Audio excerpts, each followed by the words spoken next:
Today we would be deducing the Newton-Cotes formula, and along the process I will guide you how you will even memorize the formula. So let's start with it. So for this, just look at the name Newton-Cotes. We have here CO, we would write CO and then considering. This is how you actually start, considering n plus 1. In here we have n, so we consider here n. We would consider n plus 1 interpolating points. Obviously, since it is a chapter of interpolation, we would have interpolating points. Now these points should be equidistant, so we would write here considering n plus 1 interpolating equidistant points. Okay, such that I'm writing in initials as s dot t. We would have three terms. One A, the next would be B, and another would be xj, and another would be h. Sorry, four terms. A, B and H. Remember Abhishek Bachchan, A, B, H. So we are having three terms in here. We are defining rather three terms in here, and we have another xj. Where A would be x naught. Fine. B would be the last term, that is xn. Now how we can represent xn in terms of x naught? We can simply write as xn equals to x naught plus nh. Okay. Similarly, if xn is x naught plus nh, xj would be any term x naught plus jh, and the rest we have with h. What is h? H is the step length, that is the length between two corresponding values of x. Step length, it is defined as b minus a by n. Hence step length is b minus a by n. Okay, part 1. This is our part 1. It's complete. Now the next part, we would be evaluating the value of hidden. We would be finding to evaluate hidden. It's nothing but HRN. Together I am calling it as hidden. Okay, so for this we set x equals to x naught plus th. Okay, we set here x equals to x naught plus th. Now we would be finding out the value of x minus xr, which would be requiring in the later half of the deduction. So x minus xr, what would be the value of x minus xr? See in here, x we have as x naught plus th, right? And what would be the value of xr? Xr would be x naught plus rh, right? Now x naught and x naught gets cancelled. If we take h in common, we are left with t minus r. So this is the value we have of x minus xr, right? So this is our part 2 completed. For part 3, we need to fetch out the formula of w. So here we write, now we know, since I have written here w, so this would be written as this. I'm just highlighting the tricks to remember the theorem in order you get confused writing in the halfway. So write it as WX equals x minus x naught. This is actually the formula, we need to remember it. It's nothing a big task like this, x minus x naught into x minus x1, x minus x2, like this we have till x minus xn. Say we name this as 1, and the next we have w dash xr. In this formula we have this first x's replaced with xr. So we have here xr minus x naught, xr minus x1. This goes on up till we define here a middle term. Say we have any term as xr minus xr minus 1, then we have xr plus 1, like this goes on up till xr minus xn. So these are the two formulas which we know. Now here we need to find out the value of wx, which is this, in terms of h and t. Now how shall we do this? We have already here seen that x minus xr equals to h into t minus r. So in places of r we would replace it with 0, 1, 2 like this. So let us consider the first term, x minus x naught. This you can do it in rough or in the fair, doesn't matter. X minus x naught we would have as, here is the formula, h into t minus r. So we write in here h into t minus r. What is r here? It's 0. So we have ht. The next term, x minus x1. We have h into t minus r as 1.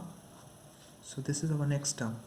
X minus x2 would be h into t minus 2. Like this would go on up till x minus xn. So what would be our x minus xn?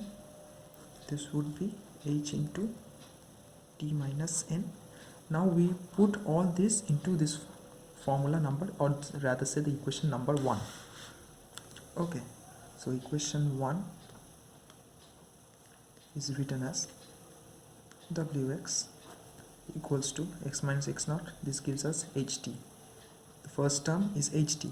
The next would be h into t minus 1. The next one, as we all know, would be h into t minus 2. This goes on up till h into t minus n.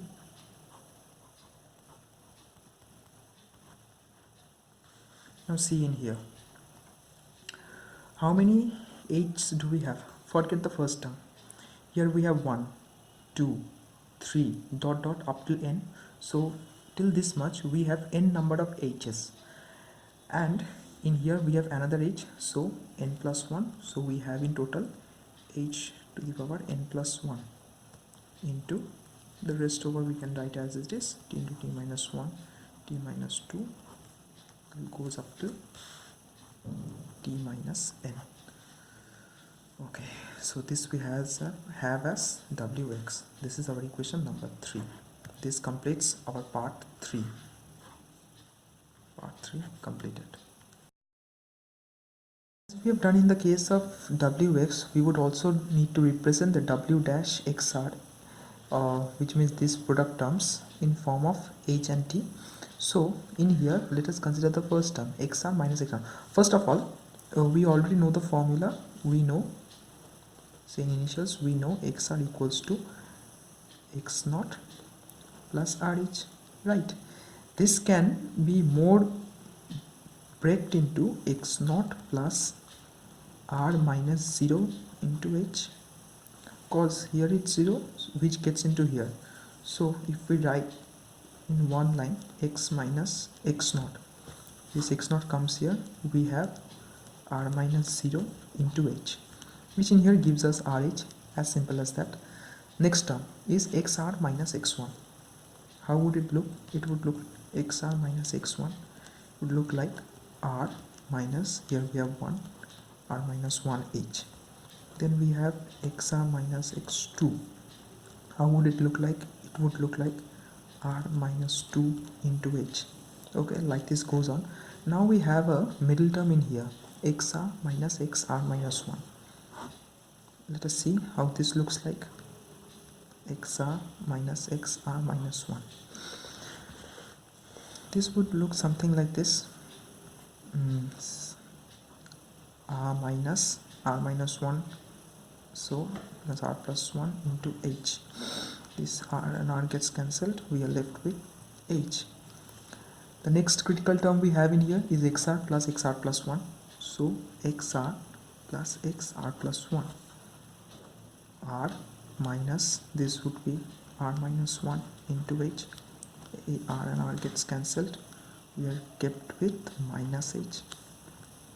Okay, now the next term, say xr plus, sorry, this was no, it's okay, it would be xr plus xr plus 2. Up till this we had minus terms. Till the time we had minus terms, these all terms were positive, and as soon as this term gets positive, this sign gets positive, we are seeing the result to be coming as in terms of negative. So we have the next term xr plus 2 r minus 2 into h, which gives us r and r gets cancelled, minus 2h. Like this it would go up to xr minus n. So what would we have with it? This goes on till xr minus xn, which gives us r minus n into h. Since we have represented all of them, the rest of our terms here in negative, we would write also this one in negative. This is just a little bit of manipulation you would be requiring in the proof. So we write in here, we take a minus in common. This would give us n minus r into h. Here the values of w dash x are in product form in terms of h and t. Here it would be in terms of h and r. So the first term we have as rh, the next term we have as r minus 1h, next would be r minus 2 into h. This will go on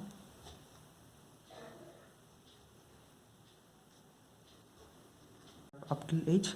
After this there would be the negative terms. The negative terms had come as minus h, then the next term was minus 2h. This would run up till minus n minus r into h. Okay, so we have just made a partition between the positive and the negative terms. Now let us write in a much more simplified form. Here how many h's do we have? It starts from 1 and goes up till r. So we have in here r number of h's, so it's h to the power r. The rest over what are left with, we have r into r minus 1, r minus 2, like this dot dot up till 1, right? And now let us see into this negative terms. In this negative terms, what do we have? We have how many h's do we have? We have starting from 1, 2, and this goes up to n minus r. So we have in here n minus r number of h's, h to the power n minus r. With this we would be having how many ones? 1 is also same in here, n minus r number of ones, and with this we have the rest of our terms 1 into 2 into 3 into dot dot dot up till n minus r. So now let us make it more simplified. Here we have h to the power r and here h to the power n minus r. This would total give us h to the power n. Then we have minus 1 to the power n minus r. Let us keep it as it is. Then we have this term r into r minus 1, r minus 2 till 1. So if we consider it, see it in the back play, we would see it's r factorial, right? This gives us r factorial and this gives us n minus r factorial. So we have here n minus r. So this is our w dash x r 4. This is our equation number 4. We are here at our penultimate stage where we'll be finding the value of hidden h r n. So this, the formula is as like this: lower limit integration, lower limit x0, upper limit xn. We have in the numerator wx dx. In the lower limit we have w dash xr, the two values we have just now find out. With this we have in multiplication x minus xr. This is our formula of hidden. Okay, and now we would be substituting the value of wx and w dash xr as we have got in here. We would need also to manipulate the value of dx. Okay, so we already know that x equals to x naught plus h into t, right? So we have from here dx as h dt. Now we need to change the limits. If we put in x, if we put in t, here we have x naught and here we have xn. In place of x we put here x naught, thence we would have t as 0, and in x if we put xn, this would give us xn minus x naught by h. Now xn minus x naught by h looks a very ugly type of upper limit, so we need to remanipulate it. We write it in here xn. We know xn as x naught plus nh minus we have x naught by h. Now it would hopefully look better. X naught and x naught gets cancelled. We have nh by h, which gives us n. So in this HRN, or rather say hidden formula, we have HRN equals, the lower and upper limit would get interchanged, would become 0. This would be n, and WX as we have got h to the power n plus 1 t into t minus 1 into t minus 2. This would go up to t minus n. In place of dx we have got h dt. We would put h dt, and in the lower part we have in here w dash xr, which is given as h to the power n minus 1 n minus r into r factorial into n minus r factorial. With this we have this x minus xr term we had earlier itself got, so we put it in here, h into t minus r. This is x minus xr. So now let's see which parts get cancelled. As we can see in here, h to the power n and h, this total makes us h to the power n plus 1. This 2 gets cancelled with this part and no more. So what we are left with now, minus 1 to the power n minus r can also be written in the numerator, as this would only yield either minus 1 or 1. So writing in the denominator or on the numerator would mean the same. So we have minus 1 to the power n minus r. With this we have in here h. In the lower part we take out factorial r and n minus r factorial. We have with an integration the rest over part, t minus 1, t minus 2, like this, t minus n divided by t minus r along with dt. Now from here in we take n h in common. Okay, so as we are taking here in nh, what we are left with, minus 1 to the power n minus r. H we have already taken in common. This we had r into we had n minus r. Since we have taken an extra n, we would readjust it with n, and the rest of our part